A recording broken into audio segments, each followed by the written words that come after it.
Good evening. Welcome to Soumya Pradeep vlogs. Yes guys, ಎಲ್ಲರೂ ಹೇಗಿದ್ದಾರೆ? I hope ಎಲ್ಲರೂ ಚೆನ್ನಾಗಿದ್ದಾರೆ ಅನ್ಕೊಂಡಿದ್ದೀನಿ. ಅಕ್ಕ ಅಕ್ಕ ಎಷ್ಟು ದಿನ ಆಯ್ತಕ್ಕ ನೀನು ನೋಡಿ ಚೆನ್ನಾಗಿದೆಯಾ ಅಕ್ಕ?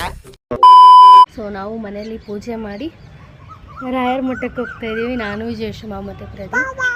ಸೊ ಇವತ್ತೇನು ಹೋಗಿ ಮುಂದಿನ ಕೆಲಸ ಸ್ಟಾರ್ಟ್ ಮಾಡೋಣ ಅಂತ.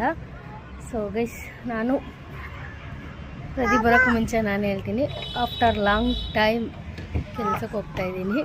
ಸೊ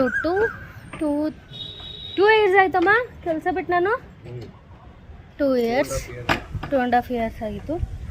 ಮತ್ತು ರಾಯರ ಕಟ್ಲೆಯಿಂದ ನಾನು ಎಲ್ಲಿ ಕೆಲಸಕ್ಕೆ ಹೋಗ್ತಿದ್ದೆ ಅಲ್ಲೇ, ಬಟ್ ಆದರೆ ಲೊಕೇಶನ್ ಚೇಂಜ್ ಇದೆ. ಸೊ ಲೊಕೇಶನ್ ಎಲ್ಲ ನಾನು ಶೇರ್ ಮಾಡೋಕ್ಕಾಗಲ್ಲ. 2.5 ಇಯರ್ಸ್ ಆಯಿತು. 2.5 ಇಯರ್ಸಿಂದ ಕೆಲಸಕ್ಕೆ ಹೋಗ್ತಾ ಇರಲಿಲ್ಲ, ಏನಿಲ್ಲ. ಈಗ ಕೆಲಸಕ್ಕೆ ಹೋಗ್ತಾಯಿದ್ದೀನಿ. ಜಶು ಬಂದು ನಮ್ಮಮ್ಮ ನೋಡ್ಕೋತಾರೆ. ಪ್ರದಿ ಮಾಮೂಲಿ ಅವ್ರ ಕೆಲಸ ಅವ್ರು ಹೋಗ್ತಾರೆ, ನಾನು ನನ್ನ ಕೆಲಸ ಹೋಗ್ತೀನಿ. ಇಲ್ಲಮ್ಮ. ಸೊ ಒಂದು ಕಡೆ ನನ್ನ ಮಗಳನ್ನ 6 ಗಂಟೆಯಿಂದ 3 ಗಂಟೆವರೆಗೂ ಫಸ್ಟ್ ಶಿಫ್ಟ್ ಹಾಕ್ಸ್ಕೊಂಡಿದ್ದೀನಿ. ಏನಕ್ಕೆ ಅಂದರೆ 3 ಗಂಟೆ ಮೇಲೆ ಅವ್ರು ಇವಳ ಜೊತೆ ಟೈಮ್ ಸ್ಪೆಂಡ್ ಮಾಡ್ಬೋದಲ್ಲ ಈ ಕೆಂಚಿ ಜೊತೆ ಅಂತ. ಸೊ ಇನ್ನೂ ಒಂದು ಹೇಳ್ಬೇಕಂದ್ರೆ ನಮ್ಮಮ್ಮನ ಜೊತೆ ತುಂಬ ಕನೆಕ್ಟ್ ಆಗಿಬಿಟ್ಟಿದ್ದಾಳೆ ಗೈಸ್. ನಾನಿಲ್ಲ ಅಂದರೂ ಇವಳು ಇರ್ತಾಳೆ. ಸೊ ಅದಕ್ಕೋಸ್ಕರ ಅಮ್ಮ, ಯಾಕಂದರೆ ಇವಳು ಎದ್ದೊಳೋದೇ 10 ಗಂಟೆ, ನನಗೆ ಅಷ್ಟೊತ್ತಿಗೆ ಒಂದು 4-5 ಅವರ್ ಆಗಿರುತ್ತೆ ಕೆಲಸ ಸ್ಟಾರ್ಟ್ ಮಾಡಿಕೊಂಡು. ಅದಕ್ಕೆ ನಾಳೆಯಿಂದ ಹೋಗಬೇಕು. ಸೊ ಅದಕ್ಕೆ ಸ್ವಲ್ಪ 4:30 ಎದ್ದೇಳಿಸ್ಬಿಟ್ಟು ಆಮೇಲೆ ಕರೆಕ್ಟಾಗಿ ಒಂದು 5:30 ಇದ್ದಂಗೆ ಎದ್ದೇಳಿಸು. ಹಾಂ ನೋಡಿ ಗೈಸ್, ಅವ್ರು ನಿದ್ದೆ ಮಾಡಬೇಕಂತೆ, ನಾನು ಮಾತ್ರ ನಿದ್ದೆ ಮಾಡೋಂಗಿಲ್ಲ. ಹೇಳಿ ಏನಾದರೂ. ಎಷ್ಟು ವರ್ಷ ರೆಸ್ಪೆಕ್ಟೇ ಇಲ್ಲ, ಅನ್ರೆಸ್ಪೆಕ್ಟು. ಒಂದು ಟುಮಾರೋ ಹೇಗೆ ಇಷ್ಟು ವರ್ಷ 2 ವರ್ಷ ಗ್ಯಾಪ್ ಆಗಿತ್ತು. ವೈಫ್ಗೆ ಯಾವತ್ತಾನ ರೆಸ್ಪೆಕ್ಟ್ ಕೊಡಬೇಕಾ? ಇಲ್ಲ ತಾನೇ, ಪ್ರೀತಿ ಕೊಡಬೇಕು. ದೇವ್ರು ನಿಂಗೆ ಒಳ್ಳೇದು ಮಾಡ್ತದ, ನಿನ್ನ ಜನ್ಮಕ್ಕೆ ಹೋಗೋ. ಅವ್ರು ನಿಂಗೆ ಒಳ್ಳೇದು ಮಾಡ್ತಾನೆ. ನನ್ನ ಮೇಲೆ ಆಣೆಗೂ ಏನಂದ್ರೆ ಟುಮಾರೋ ನಾಳೆ ಹೋದ್ಮೇಲೆ. ಸೊ ಫೈನಲ್ ಆಗಿ ರಾಯರ ಮಠಕ್ಕೆ ಬಂದ್ವಿ. ತುಂಬ ಅಂದರೆ ತುಂಬ ಕ್ರೌಡ್ ಇತ್ತು. ನಾವಂಗೂ ಕ್ಯೂವಲ್ಲಿ ನಿಂತ್ಕೊಂಡು ಹೋಗ್ಬಿಡೋಣ ಅಂತ ಪ್ಲ್ಯಾನ್ ಮಾಡಿದೆ. ಸೊ ಆದರೆ ಜಶು ತುಂಬ ಹೇಳ್ತಾಯಿದ್ಲು. ಅದೇನೋ ರಥನ ಎಳಿತಾಯಿದ್ರು, ಬಟ್ ಅವತ್ತೇನು ವಿಶೇಷ ದಿನ ಅಂತ ಗೊತ್ತಿಲ್ಲ, ಬಟ್ ರಥ ಎಲ್ಲ ಎಳಿತಾಯಿದ್ರು.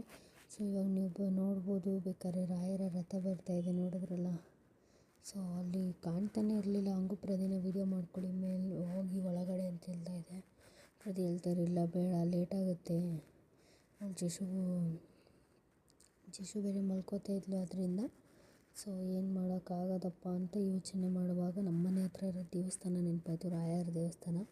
ಸೊ ಅಲ್ಲಿಗೆ ಹೋಗೋಣ ಅಂದ್ಬಿಟ್ಟು ಬಂದ್ವಿ ಗೈಸ್. ಇನ್ನೂ ಒಂದು, ನನಗೆ ನನ್ನ ಫ್ಯಾಮಿಲಿ ಅಥವಾ ಫ್ರೆಂಡ್ಸ್ ಸರ್ಕಲಲ್ಲಿ ಯಾರೂ ನನಗೆ ಲಾಗ್ಸ್ ಮಾಡಬೇಡ ಅಂತ ಯಾವತ್ತೂ ಹೇಳಿಲ್ಲ, ನನ್ನ ಫ್ಯಾಮಿಲಿಯಲ್ಲಿ ಹೇಳಿಲ್ಲ.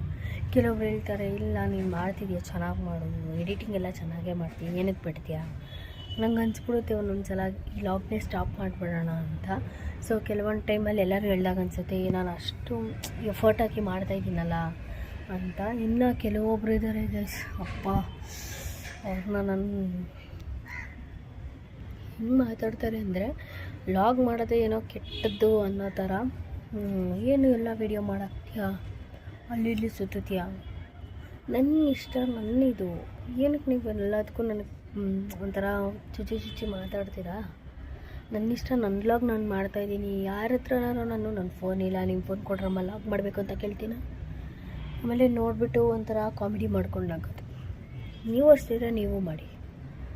ಸೊ ಗೈಸ್, ಇದನ್ನೇ ಎಲ್ಲ ಲಾಗಲ್ಲೂ ಹೇಳ್ತಾ ಇರ್ತೀನಿ, ದಯವಿಟ್ಟು ಆ ಥರ ಮಾತಾಡೋದನ್ನ ಬಿಡಿ. ಸೊ ನೀವು ಅರ್ಥ ಮಾಡ್ಕೊಳ್ಳಿ, ಅವ್ರಿಗೂ ಮನಸ್ಸಿರುತ್ತೆ ನಾವು ನೋವು ಮಾಡಬೇಕು, ನೋವು ಮಾಡಬಾರ್ದು ಅನ್ನೋದನ್ನ. ಸೊ ಗೈಸ್ ಎಲ್ಲ ವೀಡಿಯೋಸ್ ನೋಡಿದ್ರಿ ಅಲ್ವಾ? ಸೊ ಯಾರಿಗೂ ಮನ್ಸಿಗೆ ನೋವು ಆಗೋ ಥರ ಮಾತಾಡಬೇಡಿ. ಇನ್ನೂ ಒಂದು ಆ ವೀಡಿಯೋಸಲ್ಲಿ ನಾನು ಹೇಳ್ತಾ ಇದ್ದೆ ಕೆಲ್ಸಕ್ಕೆ ಹೋಗ್ತೀನಿ ಅಂತ. ಸೊ ಇಂಟರ್ವ್ಯೂ ಎಲ್ಲ ಆಗಿದೆ. ಸೊ ಏನಕ್ಕೆ ಹೋಗೋಕ್ಕಾಗ್ತಾಯಿಲ್ಲ ಅಂದರೆ, ನಿಜವಲ್ಲೂ ಒಂಥರ ಬೇಜಾರೇ ಆಗೋಯ್ತು. ಎಷ್ಟು 2-3 ವರ್ಷ ಆಯಿತು ನಾನು ಕೆಲ್ಸಕ್ಕೆ ಹೋಗೋದು ಬಿಟ್ಟು. ಸೊ ಹೋಗ್ಬೋದು ಅಂತ ನಾನು ಅಂದ್ಕೊಂಡು ಪ್ಲ್ಯಾನ್ ಮಾಡಿದ್ದು, ಬಟ್ ಆದರೆ ಜಶು ನನ್ನ ಬಿಟ್ಟು 2-3 ಅವರ್ ಅಷ್ಟೇ ಇರ್ತಾ ಇರೋದು. ಸೊ ಅದು ಒಂದು, ನಮ್ಮಮ್ಮನ ಜೊತೆ ಇರ್ತಾಳೆ. ನಮ್ಮಮ್ಮನ ಜೊತೆ ಇವಾಗ ನನಗೆ ತುಂಬ ಅಡಿಟ್ ಆಗಿದ್ದಾಳಲ್ಲ, ಅದರಿಂದ ಸೊ ನಮ್ಮಮ್ಮನ ಜೊತೆ ಇರ್ತಾಳೆ 2-3 ಅವರ್ ಅಷ್ಟೇ ನನ್ನ ಜೊತೆ ನಾನಿಲ್ಲದೆ ಇರೋದು. ಎನಿ ಟೈಮ್ ನಾನು ಬೇಕೇ ಬೇಕು ಅವಳಿಗೆ. ಬೇಜಾರಾಗ್ಬಿಟ್ಟೈತೆ. ಒಂಥರ ಬೇಜಾರಾಗೋಯ್ತು, ಹೋಗೋಕ್ಕಾಗಲ್ವಲ್ಲ. ಇಂಟರ್ವ್ಯೂ ಕೊಟ್ಟಿದ್ದೀನಿ, ಎಲ್ಲ ಮಾಡಿದ್ದೀನಿ, ಇಂಟರ್ವ್ಯೂ ಕೊಟ್ಟು ಎಲ್ಲ ಮಾಡಿದೆ, ಏನೂ ಆಗಲಿಲ್ಲ. ಬಟ್ ಇವಳು ಜಯಶುಮ ನನ್ನ ಬಿಟ್ಟು ಇರ್ತಾಯಿಲ್ಲ. ನಾನು ಎಲ್ಲೇ ಹೋದ್ರೂ ನಾನು ಅಕ್ಕನ ಮನೇಲಿ 1-2 ಅವರ್ ಬಿಟ್ಟು ನೋಡೋಣ ಅಂತ ಅಂದ್ಕೊಂಡಿದ್ದೆ. ಬಟ್ ಯಾಕಂದರೆ ಅಕ್ಕ ಊರಿಗೆ ಹೋದ್ರಲ್ಲ, ಅದರಿಂದ ಬಿಟ್ಟು ನೋಡ್ಕೊಳಕ್ಕಾಗಲಿಲ್ಲ. ಸೊ ಇದರಿಂದ ಈ ಥರ ಪರಿಸ್ಥಿತಿಯಿಂದ ನಾನು ಕೆಲ್ಸಕ್ಕೆ ಹೋಗೋಕ್ಕಾಗಲಿಲ್ಲ. ಬೆಟರ್ ಲಫ್ ನೆಕ್ಸ್ಟ್ ಟೈಮ್ ಅಂತ ಅಂದ್ಕೊಂಡಿದ್ದೀನಿ. ಇಲ್ಲಿದ್ದಾಳೆ, ಏನಿಲ್ಲ, ಅವಳು ಪಾಡಿಗಳು ಇರ್ತಾಳೆ, ನಾನೇನು ಅವಳು ಕೇಳಲ್ಲ. ಸೊ ಏನಾದ್ರು ಒಂದು ಬುಕ್ಕು, ಒಂದು ಪೆನ್ನು, ಏನೋ ಅವಳಿಗೆ ಸಿಕ್ಕಿದ ಆಟ ಆಡ್ಕೊಂಡು ಅವಳು ಇರ್ತಾಳೆ. ನಾನು ಏನೋ ಅವಳು ಅಷ್ಟೇ ಮಾಡಲ್ಲ, ಯಾಕಂದರೆ ನಮ್ಮ ಅಮ್ಮಂಗೆ ಲೇಟ್ ಆಗ್ತಾ ಇದ್ದಾಳೆ ದಿನ. ಸೊ ಅದಕ್ಕೆ so yes guys, I hope ನಿಮಗೆ ವಿಡಿಯೋ ಇಷ್ಟ ಆಗಿರುತ್ತೆ ಅಂತ ಭಾವಿಸ್ತೀನಿ. ಇಷ್ಟ ಆಗಿರೋ ಲೈಕ್ ಮಾಡಿ, ಶೇರ್ ಮಾಡಿ, ಕಮೆಂಟ್ ಮಾಡಿ. ಮುಂದಿನ ವೀಡಿಯೋದಲ್ಲಿ ಸಿಗ್ತೀವಿ. ಅಲ್ಲಿವರೆಗೂ ಕಾಯ್ತಾರೆ. Love you all, bye.